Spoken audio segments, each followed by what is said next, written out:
بالله من الشيطان الرجيم. بسم الله الرحمن الرحيم.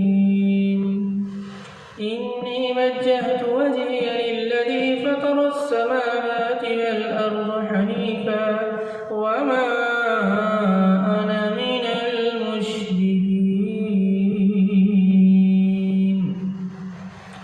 Indeed, I have turned my face لِلَّذِي فَطَرَ السَّمَاوَاتِ to the one who created the heavens and earth.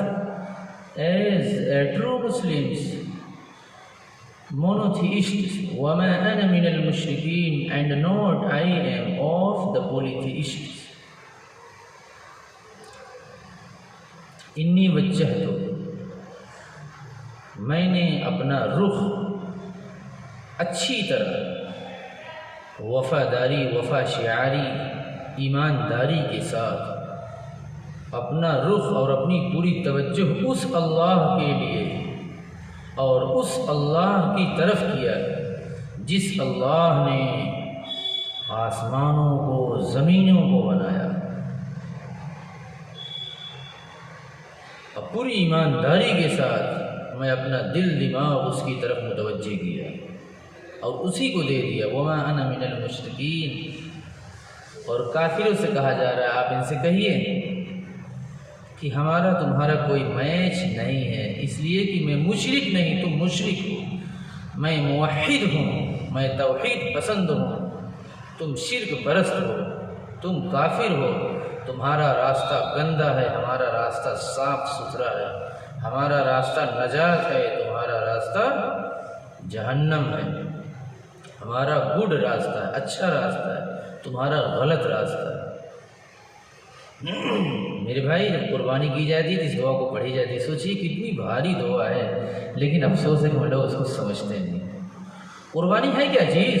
قربت للہ قربانا، کہ میں نے یہ قربانی اللہ کے لیے کی، اللہ کو خوش کرنے کے لیے، گڈنس کے لیے کی، اللہ کو راضی کرنے کے لیے، اور اللہ تعالیٰ کے ہی نام سے کیا. اگر یہ چیز کسی غیر اللہ کے نام پر ہو یا غیر اللہ کو راضی کرنا، خوش کرنا مقصد ہو، تب تو میرے بھائی وہ ذبیحہ، وہ جانور بھی حلال نہیں رہے گا. اتنی بھاری دعا بندہ پڑھ کر جانور ذبح کرتا ہے. سوال یہ ہے کہ کن لوگوں کی طرف سے قربانی کی جانی چاہیے؟ دیکھیے بھائی، جن لوگوں پر قربانی واجب ہے انہیں تو کرنا ہی کرنا ہے. مرد ہیں، عورت ہیں، صاحب حیثیت ہیں، آزاد ہیں، عاقل ہیں، بالغ ہیں، مقیم ہیں، مومن ہیں. لیکن اگر کوئی آدمی اپنے علاوہ کسی اور کے بھی نام سے قربانی کرنا چاہتا ہے وہ کر سکتا ہے. کوئی زندہ ہی ہے، اس کی طرف سے کوئی کرنا چاہے کر سکتا ہے. جو آپ ہماری طرف سے قربانی کرنا چاہیں کر سکتے ہیں، ہم کو اطلاع کر دیں. مردہ ہے اس کی طرف سے بھی کر سکتے ہیں، ماں باپ کے نام سے بھی کر سکتے ہیں، ایصال ثواب کی نیت سے بھی کر سکتے ہیں. نبی کریم صلی اللہ علیہ وسلم قربانی کرتے تھے اپنی طرف سے اور ایک امت کی طرف سے، پوری امت کی طرف سے. اللہم تقبل من محمد وآل محمد ومن امت محمد، اپنی طرف سے بھی کیے ہیں اور پوری امت کی طرف سے.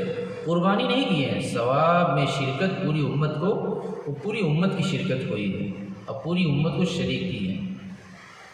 اس لیے حضور علیہ السلام کے نام سے بھی قربانی کی جانی چاہیے. ابراہیم علیہ السلام، اسماعیل علیہ السلام کے نام سے، انبیاء علیہ السلام کی طرف سے بھی قربانی ہونی چاہیے. ذبح کرتے وقت تو اللہ کا نام لیا جائے گا، اللہ کو خوش کرنا مقصود ہوگا، لیکن قربانی ان لوگوں کی طرف سے بھی کی جانی چاہیے. حضور صلی اللہ علیہ وسلم کو ملت ابراہیمی کی اتباع کا حکم کیوں ہے؟ اس لیے کہ دین ابراہیمی، دین محمدی ایک دوسرے سے بہت ملتا جلتا دین ہے، کافی میچ کرتا ہے.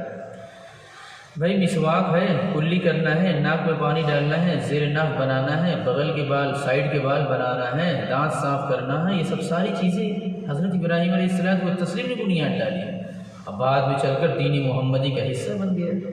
تو بہت ساری چیزیں میچ کر رہی تھیں، لیکن اب یہ مستقل ہم لوگ جو اس کی اتباع کر رہے ہیں وہ دین محمدی کے طور پر کر رہے ہیں. وہ صرف ایک لقب ہے، دین ابراہیمی، ملت ابراہیمی اب تو ہمارے یہاں امت محمدیہ کا باقاعدہ حصہ بن چکا ہے۔ اب تو صرف ایک لقب کے طور پہ کہا جاتا ہے ملت ابراہیمی، چونکہ حضرت ابراہیم علیہ السلام والتسلیم کہ آباء و اجداد میں تھے، جد امجد ہیں حضرت ابراہیم علیہ السلام والتسلیم، اس وجہ سے کہا گیا ہے ملت ابراہیمی۔ اور کفار مکہ کو سنانا تھا کہ تم لوگ جو یہ کہتے ہو کہ میں بھی ملت ابراہیم کا فالوورز ہوں، تم نہیں، ملت ابراہیمی توحید کا راستہ ہے، تم مشرک ہو، کافر ہو، شرک میں مبتلا ہو، گندگی میں، اخلاقی بیماریوں میں، اعتقادی خرابیوں میں مبتلا ہو، تم مت کہو کہ میں ملت ابراہیمی کی اتباع کر رہا ہوں۔ میرے بھائی قربانی صرف ایک تعلیم ہے کہ تم بھی قربان ہو جاؤ خدا تعالیٰ کے لیے، یہ مقصد۔ انسان جانور ذبح کر لیتا ہے لیکن بھائی بہن سے بول چال بند کر رکھا ہے، نفرت ذبح نہیں کر رہا ہے۔ میرے بھائی گوشت اللہ کے پاس خون نہیں پہنچتا ہے، تو جو چیز پہنچتی ہے اس کے معاملے میں ہم تھوڑا سا سیریس ہو جائیں۔ وہ اللہ تعالیٰ کی جو حکم کی قدر ہوتی ہے، اخلاص، پیورٹی، ریئلٹی، یہ اللہ کے پاس پہنچتا ہے۔ جانور تو ذبح کر رہے ہیں کئی سال سے، لیکن نفرت نہیں ذبح کر رہے ہیں۔ ایک مقصد یہ بھی ہے کہ تم بھی اللہ تعالیٰ کی شریعت کے لیے قربان ہو جاؤ، جب اللہ جس چیز کی تم سے ڈیمانڈ کرے تو اسے پورا کرو، یہ مطلب ہے۔ یہ کفار مکہ کہتے تھے یہ گوشت، یہ خون اللہ کے پاس پہنچ جاتا ہے، یہ دیوی دیوتے فرشتے اللہ کے پاس پہنچا دیتے۔ اللہ نے کہا ایسا کچھ نہیں ہے، لن ینال اللہ لحومها ولا دماؤها، اللہ کے پاس تو کچھ بھی نہیں پہنچتا، سب کچھ تمہارے پاس رہتا ہے، تم ہی یوز کرتے ہو، استعمال کرتے ہو۔ اللہ کے پاس صرف کیا پہنچتا ہے؟ تمہارا خوف، دل کی آواز پہنچتی ہے، جو تمہارے دل میں ایک آواز ہے، ہر کام اللہ کے لیے ہونا چاہیے، خوف، ڈر، یہ اللہ کے پاس پہنچتا ہے کہ تم نے اللہ کے حکم کی قدر کی۔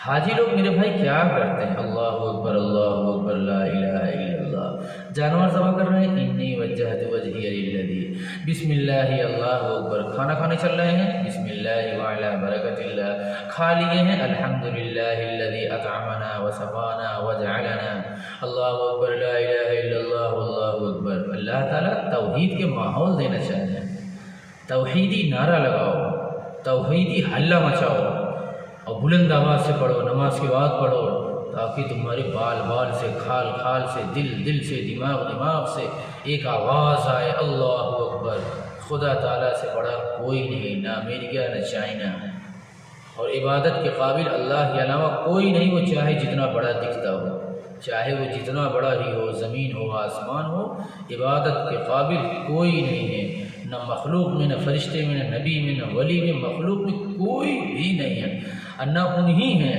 جنہیں دنیا خالق سمجھ رہی ہے اللہ کے علاوہ، من دون اللہ، وہ بھی عبادت کے قابل نہیں ہے۔ عبادت کا حصہ اور عبادت کا حق صرف میرے بھائی خدا تعالیٰ کا ہے۔